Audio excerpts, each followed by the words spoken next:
I'm Irene. I'm an artist from Switzerland, and today I love to introduce you to Anna Paz. She's an artist from Romania, and she quit her career a couple years ago as an engineer. And I'm excited to meet her in her wonderful studio near St. Gallen. And we're going to talk a little bit about life as an artist, the struggles we go through, as well as the passion we share. Hope you enjoy. Today I'm really excited to finally see your studio. We met in Spain the first time. True, yes. And realized we have much in common actually. Yeah, a lot. A lot, yeah. And so that's a good reason to just, I thought I'd come to your place and ask you a couple questions about. Thank you for coming. That's really, I told Anna a little bit ago, I just would love to start painting in here. It's so motivating, so inspiring, your place. Yeah, I like to create this space because it's not just inspiring, but also when I'm giving the workshops, also inspiring people. But it's keeping you all the time like in the flow.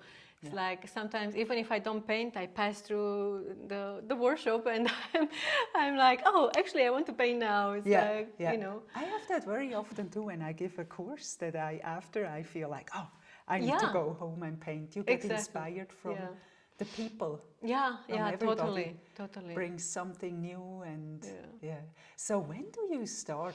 What inspired you to paint, to be an artist? Oh. So I start when I lived in the ashram. I had some hours that I didn't do any course or anything, and I look in the schedule, and there was an artist there that was giving a course, painting from the heart and soul, and was like. I was a bit skeptical because in that time I thought that I don't have any talent, especially in the artistic field.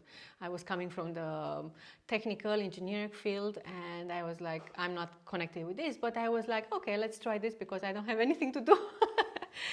So I went there, and was very inspiring also because, and not so frightening because they didn't require that you have any experience or like background in art or anything.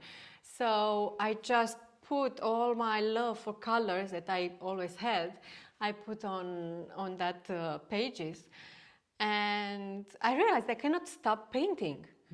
I don't remember exactly what I did, but I remember the feeling that I've completely forgot about time and space. I lose the track of time and space. And that for me was like so huge because I was like a bit struggling meditating because I'm like a doer, I'm an active person, and I couldn't stay still, for hours, meditate. And with painting, I completely got into this flow and felt so good. I felt really like that finally I'm in connection with myself, with my true self. Yeah. And it was funny because the teacher told me, we had 2 days, and the teacher told me that I should pay attention because I have something there that wants to be expressed. But still I had this old mentality that, she's just nice, it's a teacher, what is supposed to say. Yeah. And I completely forgot about that experience. But after that, after some years, I ended up in Switzerland, and here I moved with my boyfriend in a house that we didn't have anything. And suddenly one day I was thinking, maybe I do a mandala, to do like a decoration for the wall. And I bought some markers, some pens, and in the kitchen table, I started creating a mandala, like without any experience. I didn't know anything. And again, I couldn't stop doing it. Like I was like, I remember that I paint all day, draw and paint all day, and I couldn't stop. I was like, God, this is amazing. You forget everything. I forget about. I didn't eat that day. It was like I just wanted to stop to get at the end of that mandala to see it like finished. And it's very funny because I still have that painting. It's somewhere in the basement, but I keep it because I I didn't follow any rules of art, colors, theory, anything. I put there like all the colors. I couldn't decide which color, and I love all the colors, and I put them there. And it's a bit messy, but it's like, I realized that the craving for colors, and that was something that I realized that I really need to work with colors. Yeah. I ask myself sometimes, are there any rules? Are there any rules with colors, or is it just something which comes out of you and you just have to do it? Yeah. To be sincere, at the beginning, and always I'm let's say, advise the people when I work with them to work with the colors that they crave. Because I think that we are made of energy, and practically energy, it's also has a spectrum of colors, the light. So practically can be that we crave some colors, and especially if we work in an environment where we have to wear like this business suit and it's everything suit and suit or suit. Suit. A sweet suit. And obviously, in some point, you really maybe your body needs to crave some colors. So I advise the people to forget about the color theory or anything connected with must, So to work with that color, because it can be that the next day they need to work with another color and so on. So I think for me, art, it's first of all like healing process. So that's why you need to work with the color that you crave in that moment, even if it's the color that you maybe don't like, but can be that in that time, in that moment, you really need it. Yeah. And in the same time, I know that there are like, from aesthetical point of view, can be that are combinations that are much nicer for some people, because art, I think it's like, it's relative. I can like something, or maybe you don't like it, or like our other 10 people that like it and another 20 that don't. Yeah. So just like a little observation, I was like listening a podcast about colors, and they say that we like colors based on childhood experiences. So when we had like a nice experience, and for example your mother gave like a cake and she kissing you and hug you, and she had like a pink dress, you associate the pink with warm love and motherhood and I don't know, childhood and all this. So maybe you like pink, you don't know why, because it's connected with this experience. Or we had like a bad experience, we've seen something, a dog that, I don't know, maybe bark, or we got scared and the person wore like green, we're gonna associate green with that experience and we won't like it. So that's why I think that the colors are not bad colors and good colors, are just colors that it's calling you or not. You. Yeah, exactly. Yeah.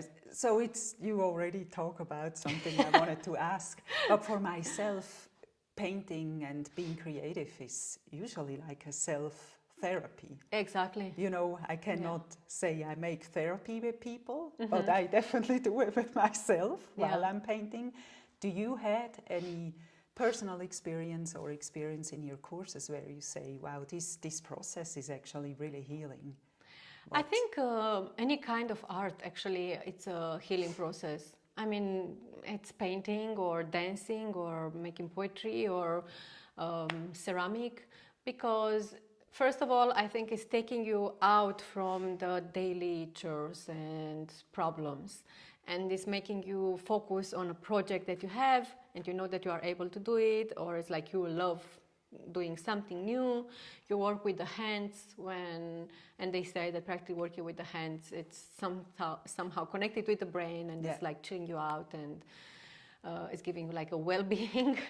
So I think definitely it's a connection there. Also, I've seen, I mean, for me, I have to say that I found my peace through the art process. And I'm not saying that all the time it's like peace and love with the process. I have moments when I'm frustrated because maybe my mind wants to do something and I don't know yet how to do it, or I have big expectations and it's like not working from the first time. So I have to say that art actually it's a big teacher also, because it's showing me where I am. If I want to rush into something in a process, and it's the art, you cannot rush it. No, it's not working. No. It's not. Yeah. Yeah. So you have to be there. And taught me, it's like a mirror, taught me a lot of where I'm afraid, where not, where do I have to be more patient with myself to understand that I'm still learning. Yeah. And also in the same time to, let's say, be compassionate with myself, to also prize myself when I'm doing something nice. You know, that's also important to realize after some I don't know, months or years that you did a progress, even if you maybe don't have like amazing artworks, but just that you learn things in this time. It's a huge thing. I mean, I think it's good to acknowledge that. Yeah, yeah, yeah. You point out good things, just to be patient with you. And for me, the whole painting process, when you're in, it's kind of happening in a safe frame, if you want to say it, and you can just dive in the process, and it's just such a personal way to do things. Yeah, and also I realized, I don't know if somebody said it in some point, I hear it somewhere, that I think was Elizabeth Gilbert in her book Magic. She said that, look, it's just a piece of paper. Nobody will gonna die if you make a mistake. And that made me realize that I can allow everything to come out, because it's not like in life, if you say like maybe a wrong word or you do a mistake, some people are going to suffer. No, it's just a piece of paper. You can put there whatever you feel. You can even break it and put it in the garbage. Nobody will going to suffer. So I think that's why going back to the therapeutic part of art, I think it's very healthy to try to do things even if they are not beautiful. They are not like amazing artworks, or maybe you don't want to put it on the wall. It's helping you to express things that maybe you don't have other way to express. You know, to paint with black and after that cut the paper and be upset with that paper. You know, it's safe. And I realize it's such a forgiving process. I paint in several layers, and the first layers for me are always like, just go at it. Paint with fingers, with closed eyes, and just, be a child and express yourself, and not having this expectation, it has to be something pretty right now. Exactly. This being a child, I think for me is like so therapeutic, because we are not allowed. We are like in this adult life, and we have to all the time be perfect, to perform well, and we are not allowed to make mistakes and be childish. And this is a perfect field. You can do whatever. And as you see here, my floor, it's like you're allowed to do a mess on the floor, on the wall, everywhere. And sometimes it's really surprising that out of this mess or something bad happened, something really cool can appear, or a cool shape, or a marker you leave, because exactly that was such a profound experience. I love that part of the intuitive painting, because it's like everything, I think it's allowed there. You don't have any rule of art, like, you know, when you paint realistic, maybe obviously there are some rules, some techniques, but I think in intuitive, I think is the most amazing technique in art, that you can do whatever you want. And like you said, from like, it's almost a bit like this metaphor with the lotus flower, that it's living in a mud, has the roots in the mud, and after it's creating such a beautiful flower. So practically you start with a mess, and you put all the colors and you mix them, and sometimes you have like this blackish, brownish, muddy color. But still you can transform that, and you can allow the layers to bring nice colors and shapes. And what I like more about this intuitive painting is that sometimes I don't have any idea where it's going. I don't have any idea when I'm starting where I want to go, but it's somehow you have a feedback from the painting, and it's like revealing to yourself. I feel a bit like a sculpture that I'm like, trying to see what the painting wants to show me. And I love that process because it's like, let's see, it's like a curiosity again, like the child, like, let's see what is coming out from this, what this painting wants to be. I know exactly what you're talking about. You're at the, you start to having a conversation with the painting, and all of a sudden you see where it's going. You get a title, you get a theme, whatever it's revealing. It's like, hey, I want to be this. And you have like little clues, maybe like a little semi-moon or like something that it's made like randomly. That's very beautiful, And after that, suddenly you start to create a story. That's the part that, okay, I have these 2-3 elements, which is the story coming out from this. And that is fascinating. It's really... and it's for me also, you have a little part you really love from the painting, and you start from there. You just build around it. And I feel sometimes it's like in life. You work with what is working. Exactly. What I'm grateful for, what appears for me like, that's nice, I like that, I want to keep that and work from that out. And I just love this. It's so many parallels, what is happening on the canvas. It's very well said, that you keep what is working, and you maybe cover or transform what is not working. Exactly like in life, that there are things that we have to let behind to, let's say, not sacrifice, but that you don't want to go in that direction, and you see what it's working and it's a bit flowing, and you go in that direction. So it's a big teacher, I think, painting. It is. It's a big teacher. So when we talk about the flow, I mean, we know it's not always flowing. No, not at all. I wish that it's I wish too. We should pay more together.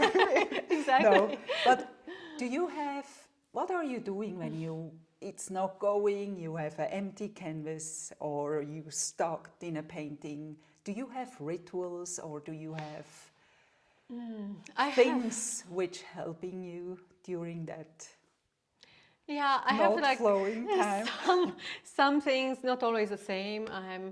So sometimes, for example, I'm completely blocked. I don't know where to go. It's like, it's like a blockage there. And sometimes I just let it, maybe 1 week or 2 or even a month, and I don't do anything there. And can be that I'm just passing by and suddenly I have an idea. And that is like already I start to work and act in that idea. Sometimes I have like, depending on also of my mood, because I realize when I'm like a bit stressed, it's more difficult for me to disconnect from the stress and be into the flow. So I think it's important. Sometimes I'm doing like a meditation before I start painting. I have like my incense, I have like candles, and I think it's important to do a meditation where sometimes I visualize things. I visualize like a flow of creativity, full of colors, like a rainbow that is passing through me, and it's like I'm like how do you say, like full of these colors and inspiration. And I'm like, okay, let's see what I can do with that. But also there are moments when I don't maybe have time for this. I mean, we live finally in a world when I don't have all the time to do the meditation, the candles, all that. All the extras. Exactly. And sometimes I really have to create something for example, when I'm teaching, and I'm going directly into that. I have a vision and I know what I have to do. So it's a little bit more...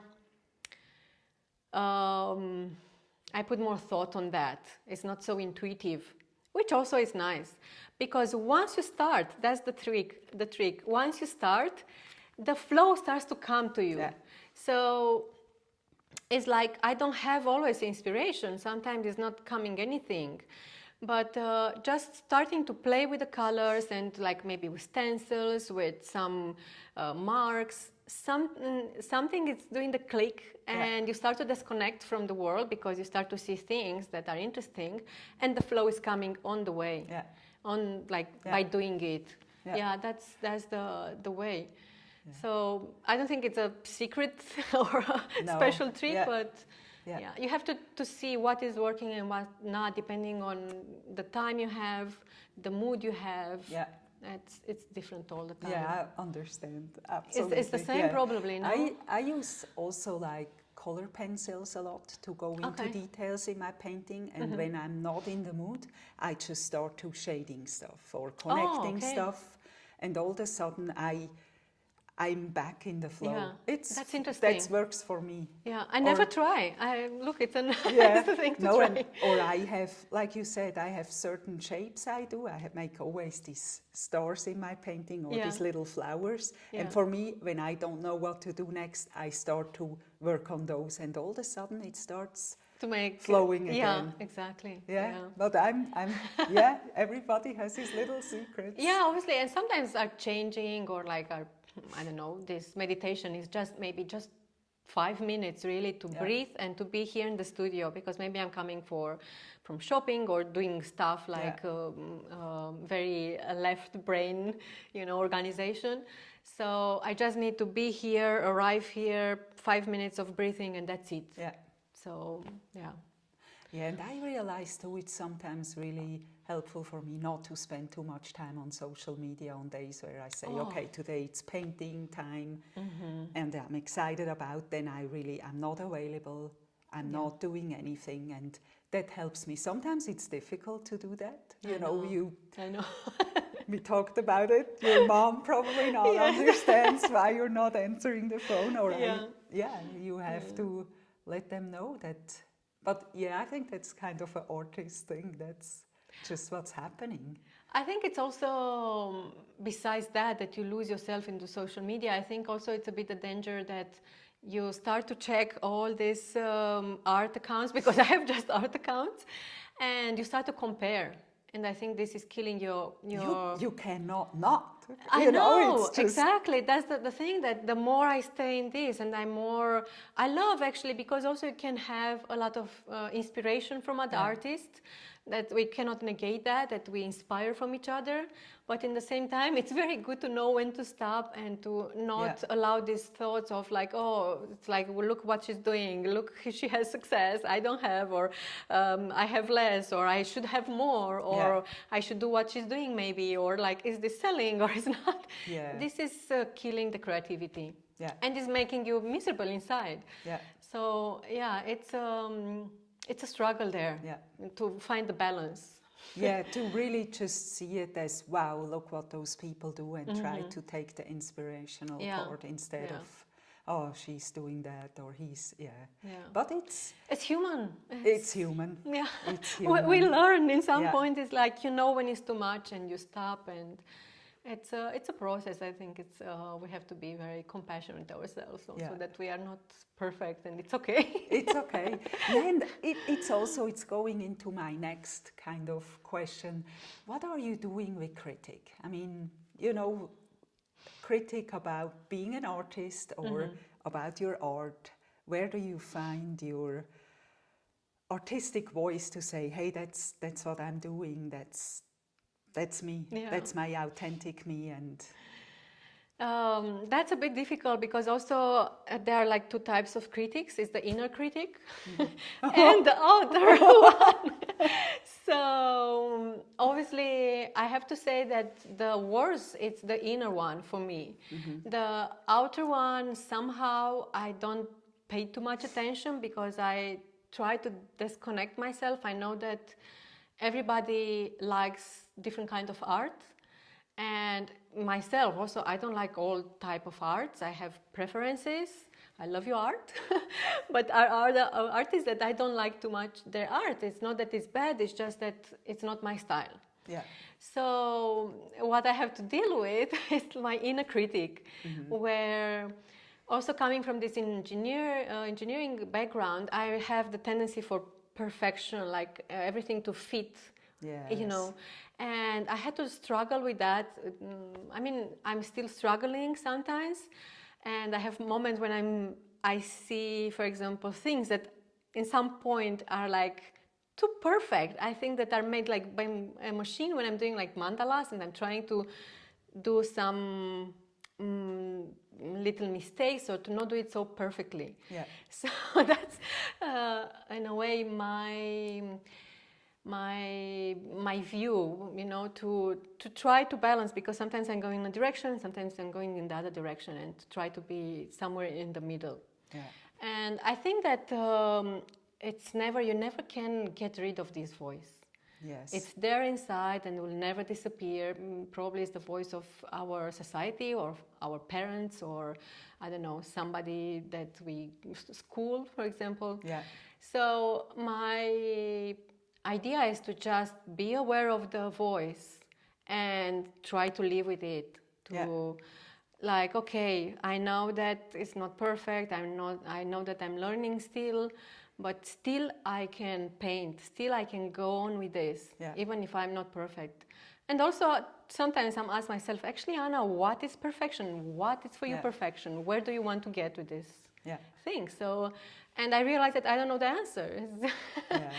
It's, you know, it just comes to my head to just again step back and realize, how do you feel when you paint? What is happening with you? And I think for me that's always an anchor to get all worried about what should I do next, or when do I sell my next painting? I mean, that's all fears we face as an artist. Totally. You have not it's just happening and you cannot plan. Actually. I think everybody has it, exactly. It's something that is human and we cannot get rid of that. So we have to find a way to live with it and to like lowering that voice of the fear, and focus more in the curiosity, in how you feel inside when you paint. Even if you don't have like amazing results, like you create the masterpiece of your life, still the process of painting, I think that is more important, because finally when we die, we cannot take the money, our artworks, anything. We take with us our process. It's practically the journey, how they say, the experience. And maybe you sell something, maybe not, but still, like artist, you won all this experience, all this feeling when you paint, that nobody can give it to you, nobody can take it from you. So it's something that that practically it's generating so much well-being, I think. You learn a lot about yourself. So when you look at your art, I see a lot of flowers, I see a lot of soft colors. Do you have a message in your paintings? I have to say that at the beginning I didn't have. I was like just exploring, because I didn't study art practically at university or anywhere else. So for me it was like a self-discovery, and I was like, I didn't even know, I didn't want to think about it. This was too big for me, you know. But in time, I start to actually analyze my art and to see what I'm like pulled to paint. And living in a countryside and living like surrounded by nature, by green and flowers, I realized that actually this countryside, it's inspiring me. And I love the flowers, I love the nature. And in the same time, like you see, my art also has like geometry. So is this influenced by the background, because I love geometry. And also I realized that I'm very connected with this, let's see, like science. And I know that it's a connection between science and nature. And I know that at the base of the nature is geometry. It's sacred geometry. It's and that's why I wanted an art to express this. So you have like this very fine, because the geometry sometimes you don't see it, is represented by a mandala, or maybe like very little triangles or some point connections. So actually I want to express that in the nature everything is coming from geometry, the sacred geometry, from divine in a way. I don't know. It's you start to see it everywhere. Oh, and here we have studio guests. This is my doggy. And also, I think it's the feminine side that I couldn't express during my life, because practically I work in this environment was like mostly men, like in engineer field. In the university were like 90% men, and after that in the work the same. So I was a bit afraid to show my feminine side. I had to be like very strong, to be like I'm at the same level with the men. So I was hiding a little bit my femininity, you know. So when That's interesting. yeah, and I realized in time this. And in art, suddenly I started to paint like these pastel colors and this like flower and very feminine, because it was my way to say, hey, I'm that femininity, it's inside there and wants to go out and express itself. Yeah. And that's why I started to feel like so balanced when I started to paint. Because till 35, I was like very harsh with myself, you know, like very competitive, and that I have to be even better than the men. Yeah. So I allow myself to just be me, to be a bit more weak, to be a little bit more like maybe ask for help from men and all that. And the painting was like, oh, actually I can be feminine here and it's okay, it's safe. Yeah, safe space safe, to... exactly. Yeah, that's wonderful. Yeah. So where do you see your art, or how do you see your creative way in the future? I or think new techniques, or something new you want to try? I think I love a lot to try different things. I have different styles. And also this is a bit connecting with the question about the flow, because when I feel also like block in some kind of style, I'm trying something else, and it's also inspiring me to go back, and so I don't stay in that blockage. So that's why I like to try always new styles and new media and new tools. I love to discover new tools. And I think it's not necessarily, let's say, in creating too much, let's say, art or like a body of artworks, but to put more like focus into like how I feel, to take it a bit more slow, because at the beginning I was like still discovering a lot of things and trying to find out about different techniques and, you know, discover the field of art. And now I think that I got in this moment where I maybe paint like what I feel when I feel and how I feel, you know, without thinking to anything else. Because also when I'm giving classes, I have to create, for example, like some artwork so the people can see how you can do it, the options. So it's a way of creating for a purpose. But when I'm doing like intuitive painting, as you know, it's like, it's not purpose there. It's just, let's see what is coming out. Yeah, yeah. And I would like to go continuously like with these workshops and retreats, also creating like online courses for the people that cannot come here. And they can also take advantage from that. Yeah, from your experience of trying. Yeah. Maybe I have to come too. You can always learn. I would love to paint together with you. That would be cool. But I could just keep talking to you. It's so inspiring for me, for my own process, and so nice to share whatever fears or everything with you. And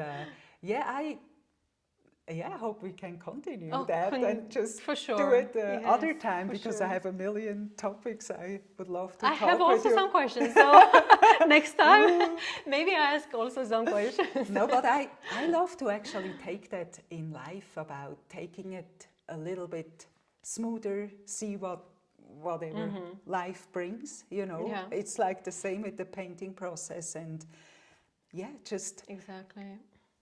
be a little bit more patient with ourselves. I think that's a women theme we can take in general, just be a little bit more gentle to ourselves.